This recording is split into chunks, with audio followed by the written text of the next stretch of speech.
الموضوع ابتدى ان انا وزياد جينا اسيا اصلا للدراسه من 12 سنه. درسنا مع بعض بس لحد ما اتخرجنا. هو رجع، يعني هو ابتدى يلف في مناطق تانية وانا فضلت في اسيا بلف في اسيا بس. وبعد كده انا ويارا اتجوزنا. يارا جت ماليزيا معايا ومن هنا اتجمعنا، يعني من هنا بقى بقيت انا ويارا وزياد ابتدينا ان احنا نتجمع ونعمل الفكره دي. كل اسبوع حد يكلمنا او كل يوم حد يكلمنا. فببساطه قلت ليارا طب فيها ايه لما نفس الكلام اللي بتقوليه في المكالمه ده نسجله ويبقى موجود، اي حد يسالنا اتفضل يا عم ادي الاجابه هو ازاي تعمل ايه في كوالالمبور. من هنا ابتدت الفكره. يعني فكره ازاي وسافر عموما بتعتمد على ريسيرش تايم. يعني احنا كنا قبل ما بنسافر لازم نقعد اسابيع بنشوف بقى لما نسافر هناك هنعمل ايه، طب ايه ارخص مكان، طب ايه اللي نعمله، طب ايه اللي ما نعملوش، طب نحجز الطيران ازاي، كل الحاجات دي. فكنت بتضيع كميه وقت فظيع. كمان ان الارابيك كونتنت، الحاجات اللي بالعربي على الانترنت قليله جدا. يعني احنا اصلا علشان كنا بنسافر كتير فاحنا اصلا بنعرف نعمل الريسيرش ده. فتخيل لما انا بقول لك احنا بنعمل الريسيرش ده وكان بياخد وقت طويل جدا. تعالى بقى نبدا ناخد الموضوع بقى بجد شويه ونشتغل بقى مع بعض ان احنا نعمل ترافل شانل، يعني بتوري الناس ازاي يسافروا وتديهم انفو حلوه عن السفر والديستنيشنز اللي احنا بنروحها. هو انا بحب السفر جدا وطول عمري بسافر على طول.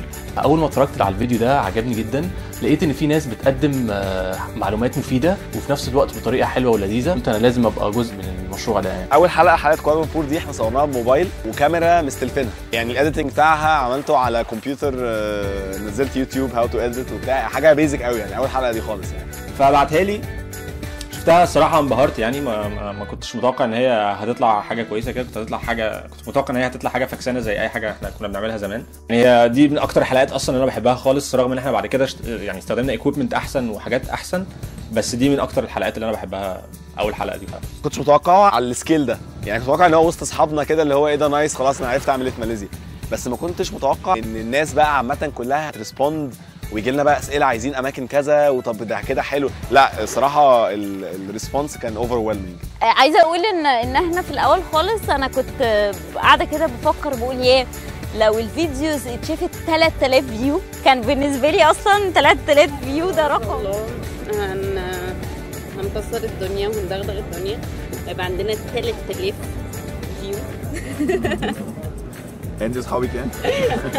طبعا الناس دلوقتي لما تشوف الحلقه بتاعت ازاي وسافر بتبقى الفيديو حوالي دقيقتين 3 بيتكلم على بلد معينه، بس الناس ما بتشوفوش الحاجات كلها اللي بتبقى ورا الكواليس. كميه التحضير اللي احنا بنعمله عشان نقدم حاجه زي دي، كل الوقت اللي احنا بنقضيه اونلاين ندور على حاجات، نشوف ايه احسن حاجات، نشوف الناس بتحب ايه ونحاول نقدم لها الحاجه اللي هي ممكن انها تعجبها بطريقه مبسطه وطريقه لذيذه. انا مسؤول عن البرودكشن تيم اللي ماسك كل الفوتج والايديتنج. معايا طبعا تيم كبير، رائف از ماي بارتنر، معايا ايديتورز، معايا ناس شغالين على كل الماتيريال اللي احنا بنشتغل عليها، سواء كانت فيديوز سواء كانت فوتوز. بنعمل ايفورت بشكل معين عشان نطلع ازاي وسافر بشكل مختلف.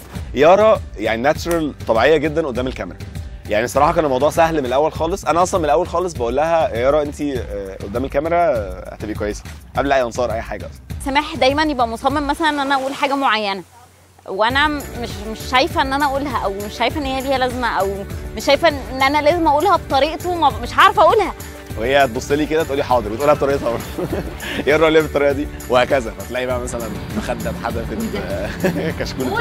ما كنتش بتوتر قوي قدام الكاميرا، يعني مش اللي هو بقى خايفه وكده، بس اللي هو كنت بقعد اكل الكلام كتير، قلقانه قوي ان انا لازم اقول كل حاجه ويا لهوي ما ينفعش انسى حاجه وحاجه كده.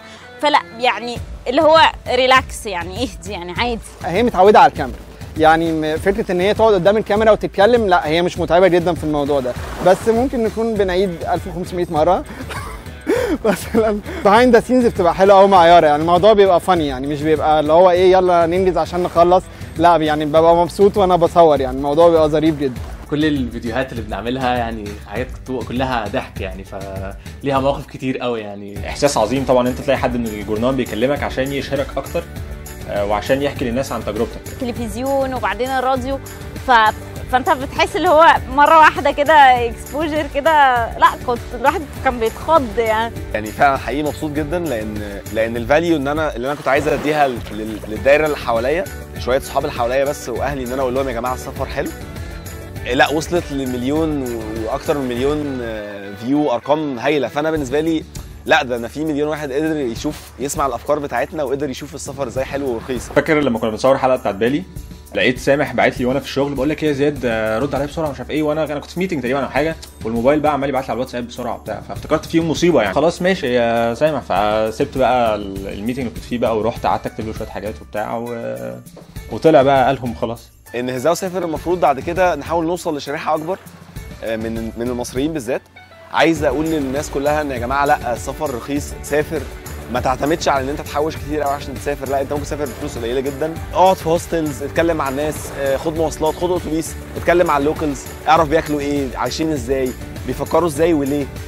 فانا بالنسبه لي هي دي الفاليو اللي اقدر اقدمها للناس، هي دي الفاليو اللي اقدر اقدمها للمصريين عامه يعني. ان شاء الله هنكسباند اكتر، هيبقى في برودكشن اعلى، هيبقى في فيديوز اكتر، فده اللي احنا هنفوكس عليه الفتره الجايه، ان فعلا لو اي حد عايز يسافر اي حته لا هيدخل على هزاو سافر عشان يشوف الحاجه دي قبل ما يروحها، فهو ده الهدف بتاعنا.